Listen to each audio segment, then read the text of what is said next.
Disclaimer, ang kwentong ito ay kathang-isip na hango sa mga lokal na alamat at paniniwala tungkol sa mga aswang. Ang layunin nito ay magbigay ng kasiyahan, kaalaman, at kagiliwan sa mga manonood nang hindi nagdudulot ng takot o diskriminasyon. Ang kwentong ito ay sumusunod sa mga patakaran ng YouTube, kaya't walang nilalamang labis na karahasan o nakakapinsalang mensahe. Pakiusap, panoorin ng may bukas na kaisipan. Sa pusod ng isang malayong nayon na parang nilimot na ng panahon, may mga kwentong higit pa sa imahinasyon ang nagkukubli. Ang nayon na ito ay tinatawag na Sitio Madilim, isang lugar na tila binabalot ng anino sa liwanag ng araw, at isang halimuyak ng takot ang sumasayaw sa bawat pagbulong ng hangin sa gabi. Mahina ang sinag ng buwan sa lugar na ito, tila ba nagtatago rin sa sarili nitong liwanag, habang ang mga bituin ay parang natatakot lumapit. Sa paligid nito ay kagubatan na tila walang hanggan, puno ng matatangkad na puno na parang mga haliging binabantayan ang bawat isa. Sa tagal ng panahong lumipas, nabuo ang paniniwala ng mga residente na ang kagubatan ang tahanan ng mga hindi nakikita at mga hindi maipaliwanag. Sa kubo na malapit sa gilid ng kakahuyan, naninirahan si Lina at ang kanyang anak na si Ramon. Si Lina ay isang babae na matatag sa kabila ng pagsubok ng buhay. Ang kanyang mga matay puno ng kwento, ngunit sa likod nito'y isang malalim na takot na hindi niya maipaliwanag. Si Ramon naman, isang batang binata, ay may kakaibang sigla at kuryosidad na madalas siyang nagdadala sa landas ng panganib. Sila'y namuhay ng payapa sa kubo, ngunit ang payapang ito ay tila isang mahina at manipis na belo na natatakpan ng misteryo ng gabi.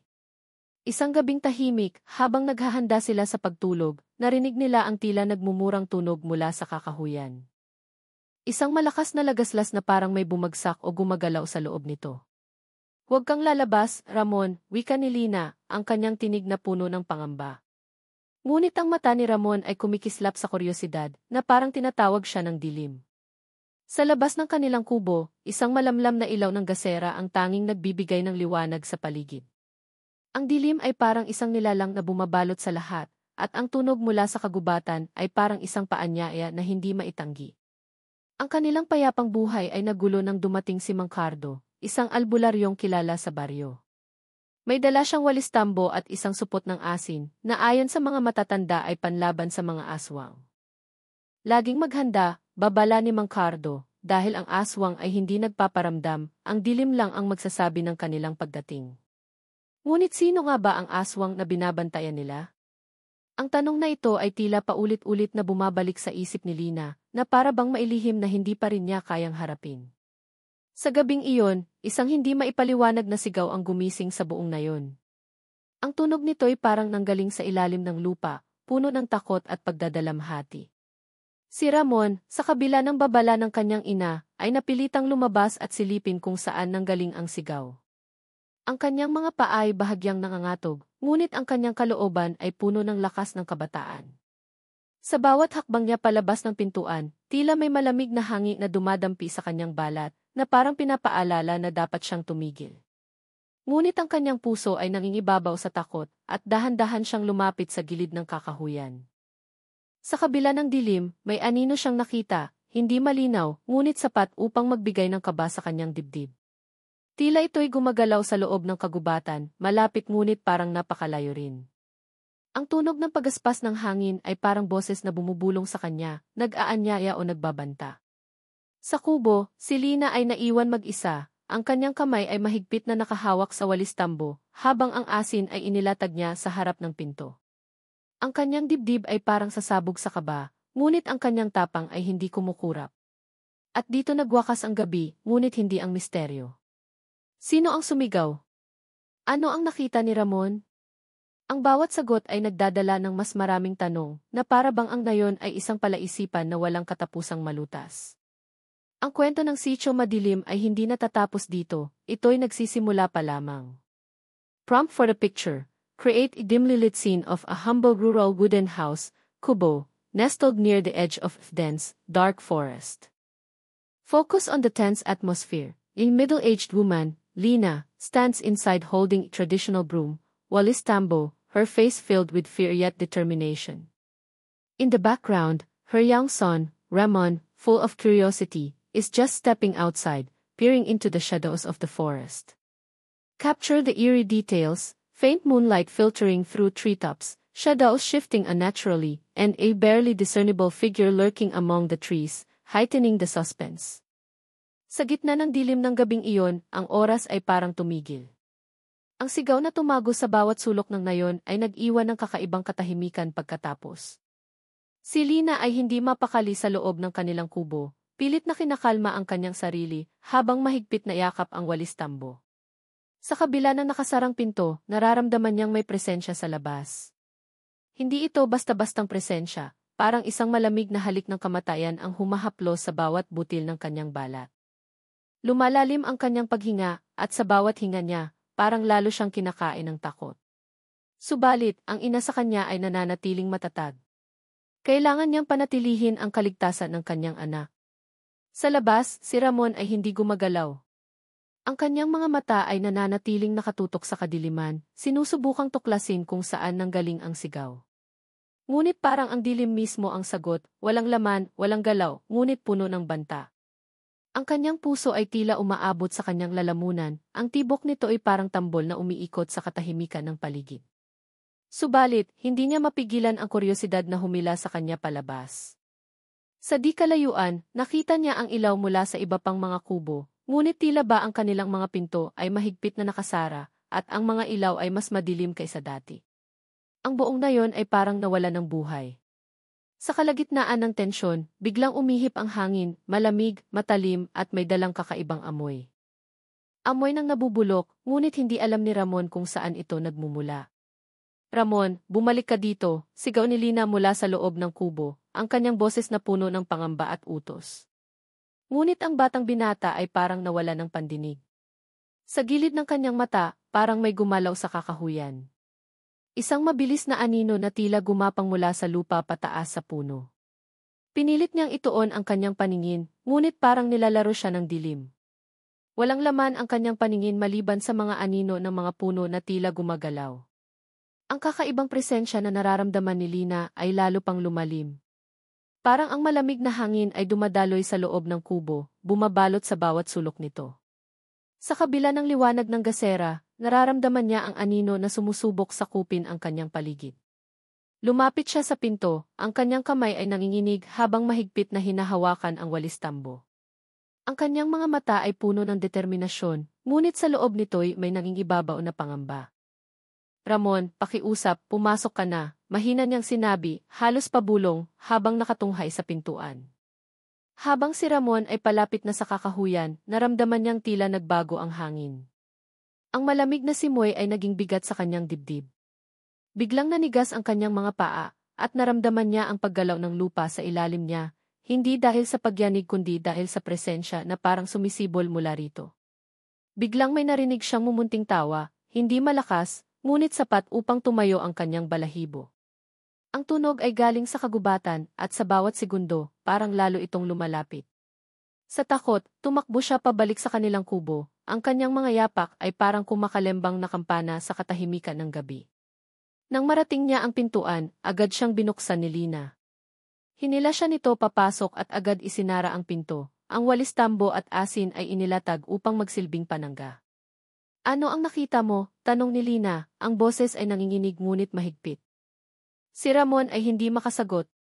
Ang kanyang mga mata ay nakatuon sa kanyang mga paa, tila may pilit siyang binubuo sa kanyang isipan, ngunit hindi niya magawang bigkasin. Sa gitna ng kanilang kaba, narinig nilang muli ang mumunting tawanan, ngunit ngayon ay mas malinaw na. Ito'y parang nagmumula sa bawat sulok ng kubo, sumasabay sa tunog ng hangin na humahampas sa dingding. Ang liwanag ng gasera ay biglang umalon na parang may pumasok na malamig na ihip ng hangin. Ang kanilang paligid ay tila naging mas makipot, mas madilim. Ang bawat saglit ay parang nagdadagdag ng bigat sa kanilang dibdib, habang ang tunog ng tawanan ay parang musika ng dilim, paulit-ulit, ngunit hindi maintindihan. Sa kalagitnaan ng kaguluhan, biglang pumasok sa isip ni Lina ang kwento ng mga matatanda. Sabi nila ang aswang ay hindi agad nagpapakita. Gagamit ito ng mga trick, mga tunog, at mga panggugulo upang buwagin ang tapang ng tao. Ngunit ang mas nakakatakot pa, ay ang posibilidad na ang aswang ay maaaring nasa gitna nila, isang tao na kilala nila, na nagtatago sa balat ng tao habang naghihintay ng tamang pagkakataon. Ang kaisipang ito ay nagdulot ng kakaibang takot sa kanya. Sino sa kanilang ngayon ang maaaring may itinatagong lihim? Sa labas ng kubo, ang dilim ay tila naging mas makapal. Ang mga tunog ng kagubatan ay biglang nawala na parang hinihigop ng anino. Sa loob, sina Lina at Ramon ay magkatabi, tahimik ngunit alerto. Ang bawat segundo ay parang oras, at ang bawat kaluskos ay parang palatandaan ng paparating na panganib. Ngunit sa kabila ng lahat ng takot na ito, naramdaman ni Lina ang isang bagay na hindi niya maipaliwanag, ang lakas ng kanyang loob bilang ina. Alam niyang kailangan niyang protektahan ang kanyang anak, anuman ang mangyari. Hindi nila alam kung anong araw o oras ang susunod na darating. Ang tanging sigurado lamang sila ay ang nayon ng sitio madilim ay unti-unting nahuhulog sa anino ng hindi maipaliwanag na misteryo. Ang kagubatan ay naging mas malamig, mas tahimik at mas mapanganib.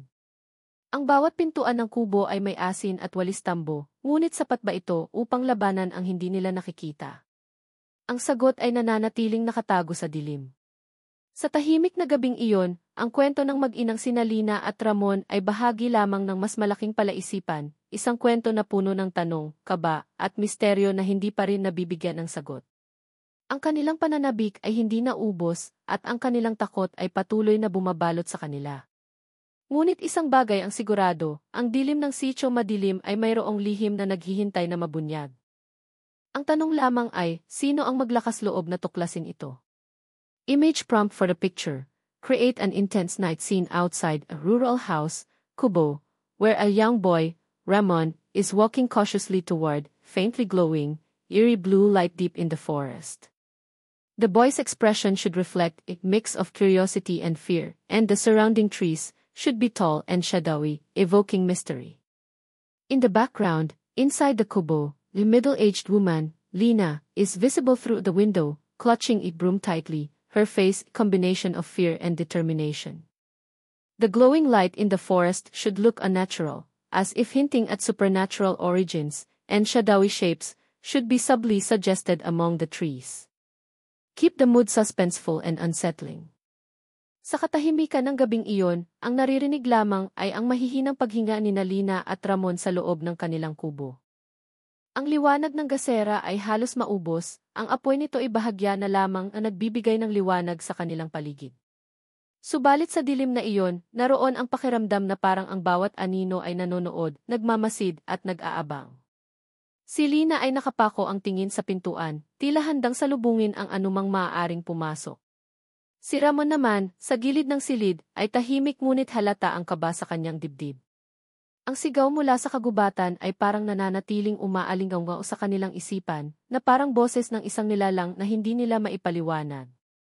Biglang narinig nila ang tunog ng yapak sa labas ng kubo. Mabagal ito, ngunit malinaw, parang may isang nilalang na naglalakad sa paligid ng kanilang bahay. Ang bawat hakbang ay parang tumatago sa sahig ng kanilang kubo, na parang bumibigat ang bawat segundo. Tumayo si Lina, ang kanyang mga kamay ay mahigpit pa ring nakahawak sa walis tambo. Dahan-dahan siyang lumapit sa bintana, na ang kanyang puso ay parang sasabog sa bawat paghinga. Sa labas, ang dilim ay parang likido na bumabalot sa lahat ng bagay, na tila may sariling buhay. Nakita niya ang isang anino, hindi malinaw, ngunit naroroon ito. Ito ay tila nakatayo lamang, hindi gumagalaw, ngunit ang presensya nito ay napakabigat. Ang kanyang hininga ay naputol, ngunit hindi niya maalis ang kanyang mga mata sa bintana. Ang anino ay parang isang tao, ngunit may kakaibang anyo, mas matangkad, mas baluktot, at ang hugis nito ay parang nililok ng mga anino mismo. Sa kabila ng takot na nararamdaman niya, hindi niya magawang humiwalay ng tingin. Ang kanyang isip ay puno ng tanong, ngunit alam niyang hindi niya gugustuhing makuha ang sagot. Samantala, si Ramon ay tahimik na nakaupo, ngunit ang kanyang pakiramdam ay parang may ibang presensya sa loob ng kubo. Hindi niya maipaliwanag, ngunit tila ba ang dilim sa loob ng kanilang tahanan ay nagiging mas makapal. Ang kanyang katawan ay tila nag-freeze, hindi makakilos, habang ang kanyang mga mata ay palingalinga, sinusubukang hanapin kung saan nagmumula ang pakiramdam. Sa kanyang peripheral vision, tila nakita niya ang isang anino na gumalaw sa isang sulok ng kubo. Ngunit nang kanyang lingunin, wala namang tao. Ang paligid ay biglang naging mas malamig, na parang ang init ng kanilang gasera ay hinihigop ng dilim. Ang tunog ng yapak sa labas ay naging mas mabilis, mas malapit, ngunit walang ibang anino ang lumitaw. Si Lina, sa kabila ng kanyang tapang, ay hindi maiwasang magdasal ng tahimik, na para bang ang kanyang bawat salita ay may dalang pag-asa na mailigtas sila sa gabing iyon. Ngunit kahit ang dasal ay parang nawawala sa hangin, na parang walang nakakarinig. Sa gitna ng kaguluhan, biglang may narinig silang tunog mula sa kabilang bahagi ng nayon. Isang malakas na kalabog na sinundan ng sigaw ng isa pang residente. Ang tunog ay puno ng takot, parang nagmumula sa isang nilalang na humihingi ng tulong. May iba pa, bulong ni Lina sa sarili, ngunit ang takot sa kanyang boses ay halata.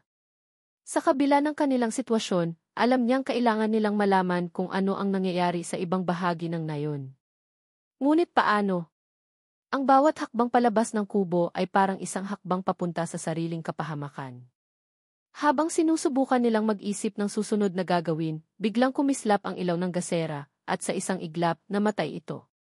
Ang kubo ay binalot ng dilim, at ang tanging naririnig nila ay ang kanilang mabigat na paghinga. Sa gitna ng kawalan ng liwanag, naramdaman nilang parang may ibang presensya sa loob ng kubo. Ang kanilang mga puso ay pumipintig ng mabilis, at kahit ang pinakamaliit na tunog ay parang nagpapabagsak sa kanilang lakas ng loob. Ramon, mahina at halos pabulong na tawag ni Lina, ngunit hindi siya makasagot. Ang kanyang anak ay tila nabalot ng takot, hindi magawang magsalita o kumilos. Sa labas ng kubo, ang yapak ay nagpatuloy, ngunit ngayon ay halata nang papalapit ito sa pinto. Ang bawat hakbang ay parang nagdadala ng mas malaking bigat, na para bang ang lupa mismo ay umaalog sa bawat galaw nito. Sa isang iglap, tumigil ang lahat. Ang paligid ay tahimik, mas tahimik pa kaysa dati. Ngunit ang katahimikan na iyon ay mas nakakatakot, parang naghuhudyat ng mas malaking panganib na paparating. Biglang may malakas na kalabog sa kanilang pintuan, na halos ikagulat nila pareho. Ang tunog ay parang suntok mula sa isang bagay na napakalakas, na para bang sinusubukang buksan ang pinto. Si Lina ay mabilis na inilapit ang walis tambo at asin sa pinto, umaasang ito ang magiging pananggalang laban sa kung anumang nasa labas. Si Ramon naman, kahit natatakot, ay biglang bumangon mula sa kanyang kinalalagyan, ang kanyang mga mata ay puno ng takot, ngunit maihalong determinasyon. Ang gabing iyon ay puno ng hindi maipaliwanag na takot at misteryo. Ang bawat saglit ay parang isang mahaba at walang katapusang bangungot. Hindi nila alam kung ano ang nasa labas ng kanilang kubo, ngunit alam nilang hindi ito pangkaraniwang bagay. Ang kanilang nayon ay tila naging isang patibong, isang lugar na puno ng lihim na hindi nila maipaliwanag. Ngunit sa kabila ng lahat ng ito, ang kanilang tapang ay hindi pa rin ganap na nawawala. Alam nila na ang gabing iyon ay isang laban para sa kanilang buhay, isang laban-laban sa hindi nakikita at hindi maipaliwanag. Ang tanong na lamang ay hanggang kailan nila kaya ang ganitong laban? Depict the intense moment in the small wooden kubo at night. Inside, the middle-aged woman, Lina, is standing protectively by the door, holding a traditional broom, while Istambo, tightly, her face filled with a mix of fear and determination. In the dimly lit background, her young son, Ramon, crouches in corner, clutching his knees with wide, terrified eyes. Outside the kubo, shadows of ominous figures can be seen faintly through the gaps in the wooden walls, suggesting a looming supernatural threat. The scene should have an eerie glow from the flickering light of an oil lamp, heightening the suspense and fear. Sa gitna ng malamig na dilim ng gabi, tila tumigil ang oras sa loob ng kubo ni Lina at Ramon. Ang tunog ng tahimik na paghinga nila ay mistulang mabigat sa ere, habang ang mga anino sa labas ay patuloy na gumagalaw na parang may sariling buhay. Hindi nila alam kung ilang minuto o oras na silang nakaupo roon, nanginginig sa takot habang ang paligid ay tila binalot ng isang hindi maipaliwanag na presensya. Biglang, may maririnig silang mga yabag, ngunit sa pagkakataong ito, hindi lamang mula sa labas. Narinig nila ang mahihinang kaluskos mula sa sahig mismo ng kanilang kubo, parang may gumagapang sa ilalim. Tumigil si Lina, at ang kanyang paghinga ay tila hindi na gumagalaw. Dahan-dahan niyang tinignan si Ramon, na sa kabila ng kanyang takot ay tila napako ang tingin sa lupa. Ang kanilang kahoy na sahig ay biglang umingit, na parang may mabigat na bagay ang dumudulas sa ilalim nito. Lina, bulong ni Ramon, halos hindi marinig. Ano iyon? Hindi sumagot si Lina. Sa halip, dahan-dahan siyang lumapit sa pinto, ang kanyang kamay ay mahigpit na nakahawak pa rin sa walis tambo. Ngunit bago pa siya makalapit, biglang may malakas na katok sa pinto, na parang isang bagay na may matatalim na kuko ang bumangga dito. Muntik nang mapasigaw si Ramon, ngunit itinakip ni Lina ang kanyang kamay sa bibig ng anak. Huwag kang mag-ingay, mahina niyang sabi, ngunit ramdam ang nanginginig na boses. Habang sinusubukan nilang huwag gumalaw, naramdaman nila ang biglang paglamig ng hangin sa loob ng kubo. Ang malamig na dampi nito ay parang dumadaan sa kanilang mga balat, na tila iniimbita silang matakot pa. Sa gitna ng katahimikan, isang mababang halakhak ang maririnig mula sa labas. Hindi ito tunog ng tao, malalim, magaspang at puno ng kasamaan. Ang halakhak ay parang dumadagundong sa kanilang paligid, at kahit ang bawat sulok ng kanilang kubo ay tila sumasali sa nakapanghihilakbot na musika ng gabi. Bakit tayo? Tanong ni Lina sa sarili, ang kanyang boses ay mababa ngunit puno ng pagkakadesperado. Ngunit wala siyang sagot. Sa halip, nagulat siya nang biglang marinig ang isang pamilyar na boses mula sa labas. Lina, sigaw ng tinig, ngunit sa kabila ng familiarity nito, may kakaibang tunog na nagdadala ng takot. Parang boses iyon ni Mang Cardo, ang albularyo na nagbigay ng walis tambo at asin sa kanila. Lina, buksan mo ang pinto. Ako ito. Ngunit alam ni Lina na hindi niya dapat basta magtiwala. Ang boses ay may kakaibang timbre na parang nababalutan ng panlilinlang. Si Ramon ay halos lumapit sa pinto, ngunit mabilis siyang hinila ni Lina. Hindi siya si Mang Cardo, mahina niyang sinabi, na para bang natitiyak niya ang kanyang sinasabi. Ngunit paano niya nalaman? Paano niya naramdaman ang kasinungalingan sa boses na iyon? Ang katotohanan ay hindi niya rin alam. Ang kanyang kutob lamang ang nagtutulak sa kanya na protektahan ang kanyang anak mula sa anumang nasa labas. Sa gitna ng lahat ng ito, isang bagong tunog ang narinig nila mula sa ilalim ng sahig. Isang malakas na kalabog na parang may pilit na umaakyat mula sa lupa. Biglang lumubog ang sahig sa isang bahagi ng kubo, at sa gitna ng butas ay lumitaw ang isang kamay. Ngunit ang kamay na ito ay hindi tao, baluktot ang mga daliri, mahaba ang mga kuko, at ang balat nito ay parang hinubog mula sa uling. Tumili si Ramon, ngunit mabilis siyang pinatahimik ni Lina. Ang kanyang katawan ay nanginginig, ngunit pilit niyang itinaas ang walis tambo at inilapit ito sa kamay. Ngunit bago pa niya magawa ang kanyang balak, biglang umatras ang kamay na parang natatakot sa walis tambo. Ang butas sa sahig ay tila kumurap at sa isang iglap ay parang wala nang nangyari. Ngunit alam nilang hindi iyon normal. Alam nilang ang kubo ay hindi na lamang isang simpleng tahanan, parang naging bahagi ito ng mas malaking plano, isang patibong na hindi nila maipaliwanag. Habang si Lina at Ramon ay nakatingin sa butas, naramdaman nila ang muling paggalaw ng sahig. Sa pagkakataong ito, ang buong kubo ay parang umuuga, na parang sinusubukang lamunin sila ng lupa. Ramon, tumakbo ka, sigaw ni Lina, ngunit bago pa makalabas ang kanyang anak, ang pinto ng kubo ay biglang bumukas. Sa labas ay naroon ang anino ng isang mataas at baluktot na nilalang, ang mga mata nito ay nagliliwanag sa dilim. Ang nilalang ay pumasok, at sa bawat hakbang nito ay naramdaman nila ang pagbigat ng hangin. Hindi kayo makakatakas, sabi nito, ang boses ay parang daan-daang tao na nagsasalita ng sabay-sabay. Si Lina ay itinulak si Ramon sa likuran niya, ang kanyang mga mata ay nakatutok sa nilalang. Lumayo ka sa anak ko, sabi niya, ang boses niya ay puno ng galit ngunit halata ang takot. Ngunit bago pa makalapit ang nilalang, biglang may lumabas na liwanag mula sa bulsa ni Ramon. Ang liwanag ay nagmula sa isang maliit na bagay na naiwan ni Mang Cardo. Isang maliit na kristal na binigay bilang proteksyon.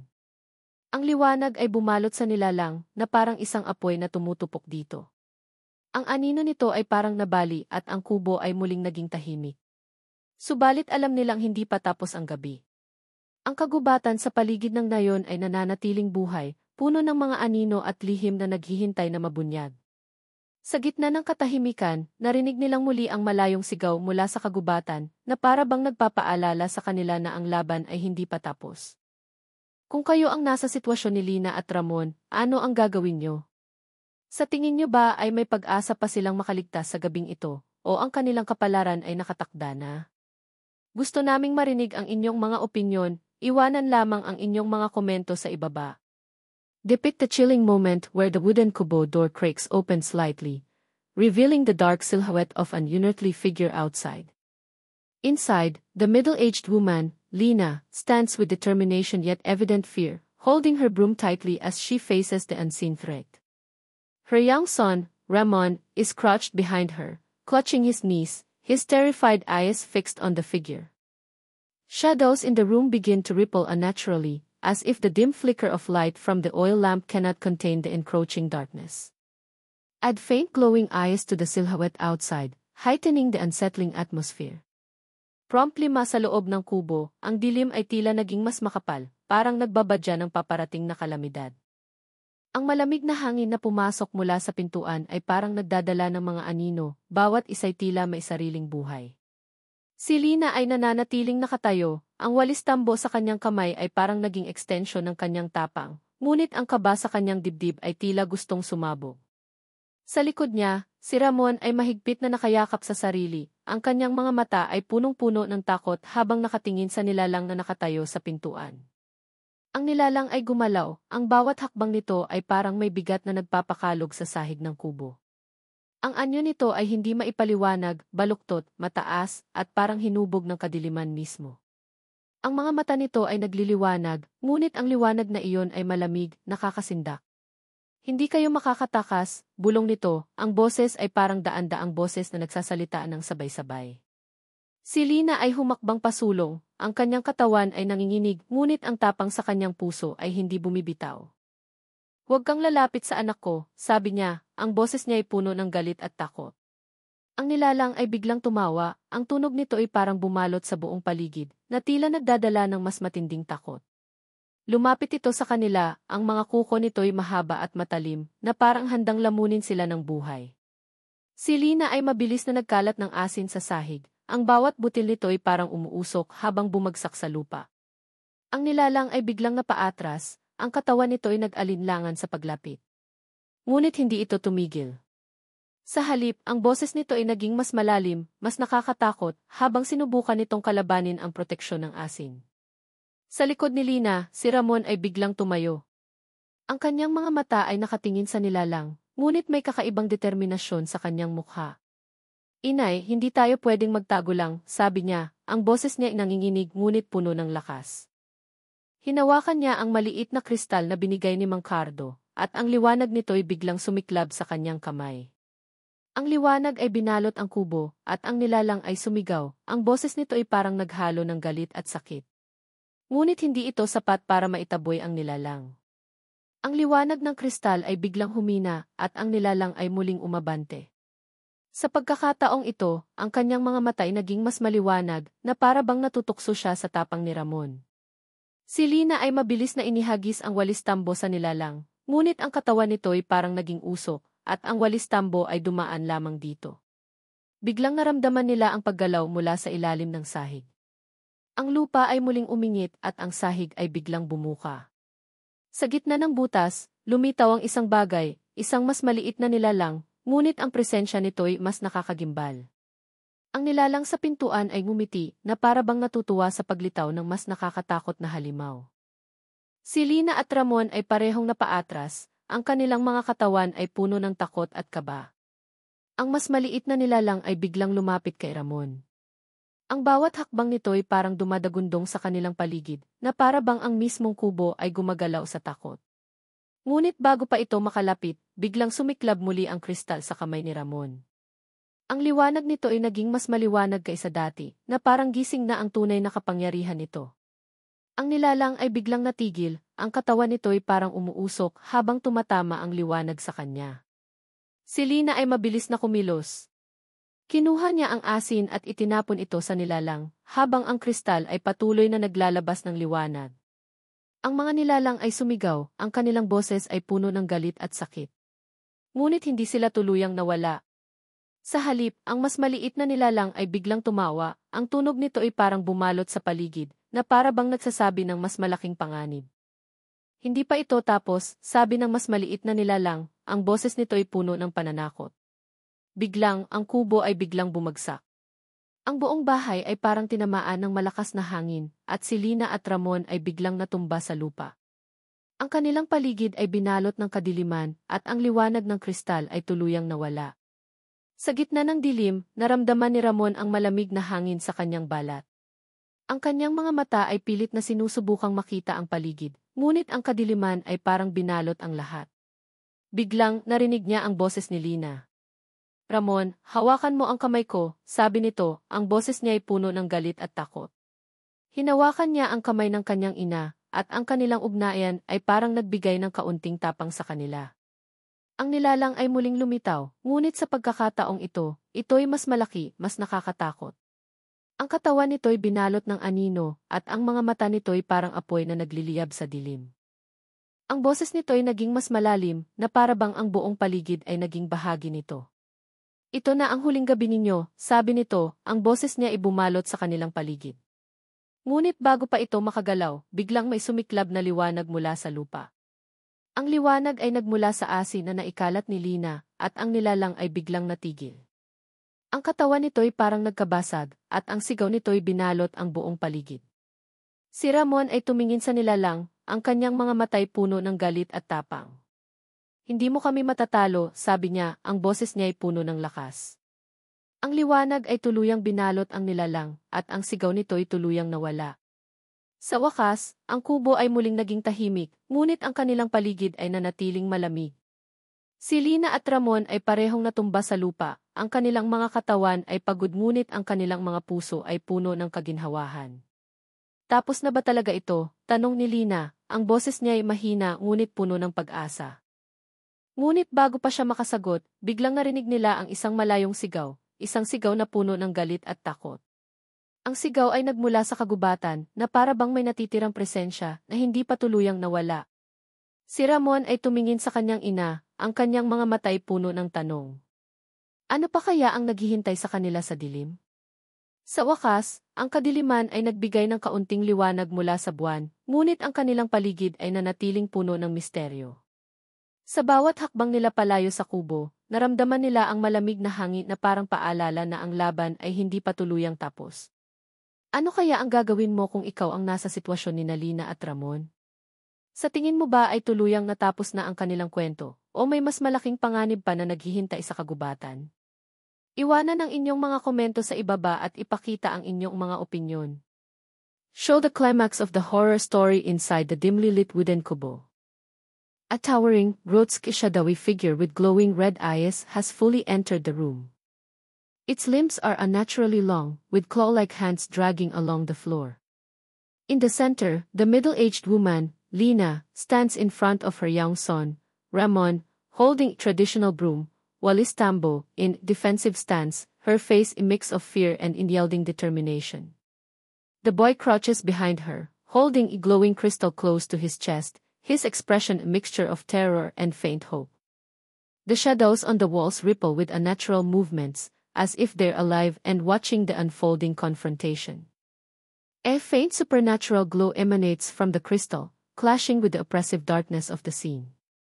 Habang dahan-dahang nagliwanag ang langit, senyales ng nalalapit na pagbubukang liwayway, naramdaman ni Lina ang bigat ng lahat ng nangyari. Ang kubo na minsang tinatawag nilang tahanan ay wala na, tila kinain ng lupa kasabay ng mga nilalang ng dilim. Ang mga yapak nila ni Ramon ay mabagal habang naglalakad sa putikan, ang katahimikan ng paligid ay napakaingay sa bigat ng kanilang mga iniisip. Hindi nagsalita si Lina, ngunit ang kanyang mga mata ay nagmamasid sa bawat anino sa paligid, tila takot na muling makita ang mga halimaw na muntik ng sumira sa kanilang mundo. Si Ramon, sa kabila ng kanyang kabataan, ay hindi na ang batang inosente na naguguluhan sa mga kwento ng kanyang ina. Ang mga mata niya ay puno ng bagong kamalayan, isang tapang na hinubog ng gabi ng kababalaghan. Hawak pa rin niya ang kristal sa kanyang palad, ang bahagyang liwanag nito ay nagbibigay ng kaunting init sa gitna ng malamig na hangin.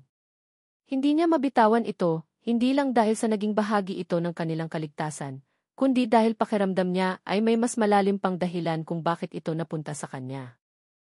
Ramon, ayos ka lang ba? Tanong ni Lina habang pinipilit na gawing normal ang kanyang boses, ngunit alam niyang pareho silang sugatan hindi lamang sa katawan kundi pati sa kanilang isipan. Tumango si Ramon ngunit hindi tumingin sa kanyang ina. Ang kanyang mga mata ay nanatiling nakatuon sa daan, tila hinahanap kung ano pa ang maaaring itinatago ng kagubatan. Alam niyang hindi iyon ang katapusan.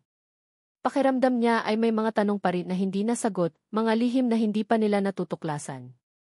Sa kanilang paglalakad, bigla silang napahinto nang marinig nila ang tunog ng kaluskos mula sa likuran. Mabilis na nilingon ni Lina ang pinanggagalingan ng tunog, ang kanyang kamay ay mahigpit na kumapit sa braso ni Ramon. Ngunit wala siyang nakita, maliban sa kakahuyan na tila tahimik at wala ng lihim. Bilisan natin, sabi niya sa kanyang anak, habang muling tinahak ang daan palabas ng nayon. Ngunit kahit tinahimik niya ang sarili, alam niyang naroroon pa rin ang presensya, hindi na siguro mawawala kahit kailan. Nang makarating sila sa gilid ng nayon, sinalubong sila ng mga naninirahan, ang kanilang mga mukha ay puno ng takot at pag-aalala. Ang ilan ay nagtatanong kung ano ang nangyari, ngunit si Lina ay tila hindi makahanap ng tamang salita upang ipaliwanag ang mga nakita nila. Ligtas kami, ang tanging nasabi niya, ngunit alam niyang ang mga salitang iyon ay hindi sapat upang tanggalin ang pangamba ng mga tao. Habang nagsisimula ng maghiwa-hiwalay ang mga tao, si Mang Cardo ay lumapit kay Lina at Ramon. Ang kanyang mukha ay seryoso at ang kanyang mga mata ay puno ng malalim na kaalaman. May ginawa kayong hindi pangkaraniwan, sabi niya, ang boses niya ay halos parang bulong. Tumingin siya kay Ramon na mahigpit na hawak pa rin ang kristal. Ang kristal na iyon, patuloy niya, ay nagtataglay ng kapangyarihan na hindi ko kailanman na ipaliwanag. Ngunit may dahilan kung bakit napunta ito sa iyo. Hindi pa tapos ang lahat, Ramon. Kayo ang naging tagapagligtas ngayon, ngunit ang dilim ay laging bumabalik. Ang mga salitang iyon ay tila nagmarka sa isipan ni Ramon. Sa kabila ng pagod, naramdaman niyang may responsibilidad siyang hindi niya maitatanggi. Ano pa ang kailangang gawin, tanong niya, ang kanyang boses ay puno ng tapang ngunit halata pa rin ang kanyang kaba. Umiling si Mang Cardo na parang hindi niya rin alam ang sagot. Ang oras na iyon ay darating, sabi niya bago lumakad palayo, iniwan silang mag-ina na mas maraming tanong kaysa sagot.